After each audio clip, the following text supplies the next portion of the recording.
we're going to learn about accuracy, precision, and error. In chemistry, it's very important that measurements are both accurate and precise.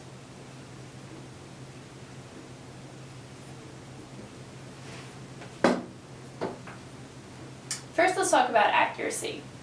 Accuracy is a measure of how close a measurement comes to actual or true value.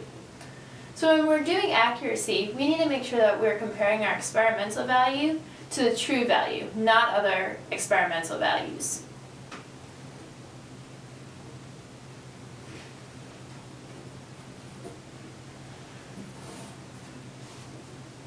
Alright, next let's go over precision. So precision is a measure of how close a series of measurements are to each other. So for precision, we are not comparing it to the true value. Instead, we're comparing it to other experimental values that we got from our lab experiment.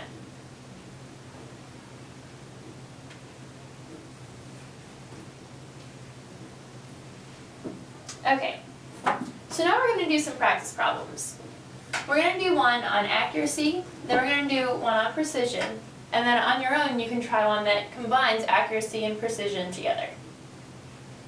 So the true value of some copper pieces are 5.42 grams. Which set of numbers is most accurate? So we know for accuracy we're comparing to the true value. So in this case, 5.42 grams is the true value. So what I like to do next is look at all my sets of numbers and see which one is most accurate or most close together compared to the true value. So let's look at A.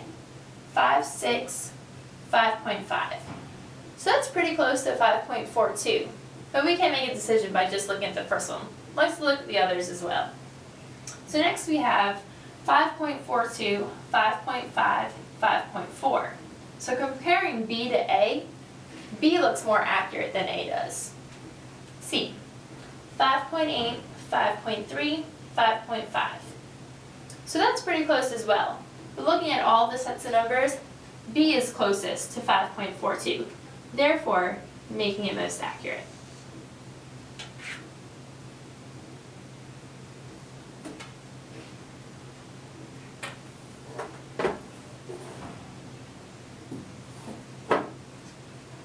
Okay, next let's do one on precision. Which set of numbers has the most precision? So here, remember, we're not comparing to true value. We're only comparing them to other experimental values. A. 10, 100, 1.0 times 10 to the fourth. So those numbers are all pretty far apart. So that's probably not very precise. Let's look at B. 1.3, 1.4, 1.2. So those are pretty close together, only differing by 0.1. So let's keep that one in mind. C. 2, 3, 4. So those are also pretty close together, differing by 1. But 0.1 is going to be closer, so B is going to be our most precise. So this next one you can try on your own. I'll give you the answer after about a minute or so. So make sure you get the same answer that I do, and if you don't, we can go over it in class. The true mass of a partially filled bottle of water is 44 grams. Which set of measurements is the most precise and accurate?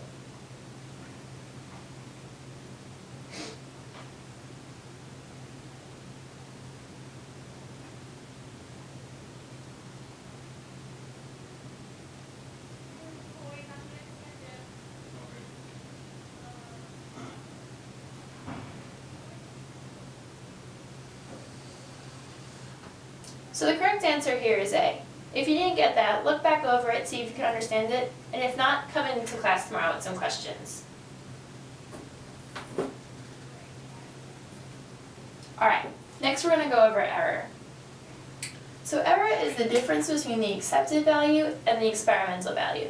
In order to calculate error, you have to do the experimental value minus your accepted value. And your your accepted value is your true value.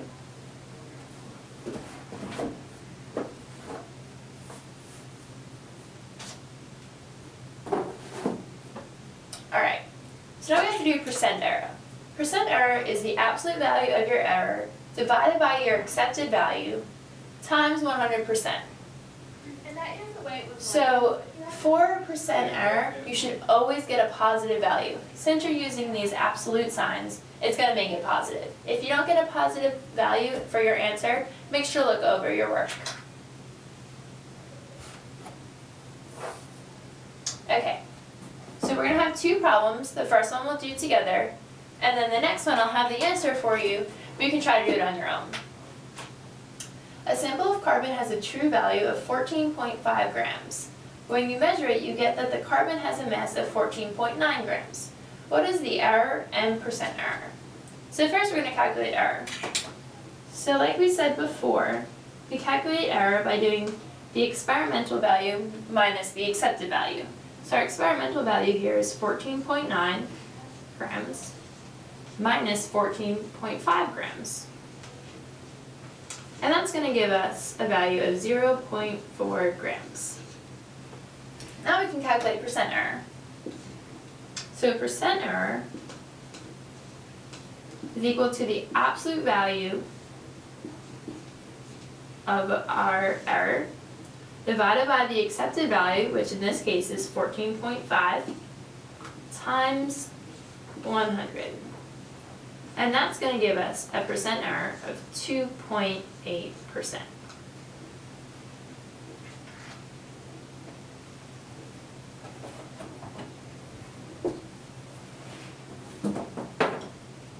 So this problem you can try on your own.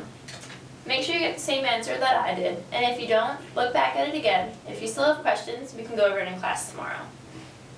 Ethanol has a boiling point of 78 degrees Celsius, and you measure the temperature at boiling to be 76 degrees Celsius.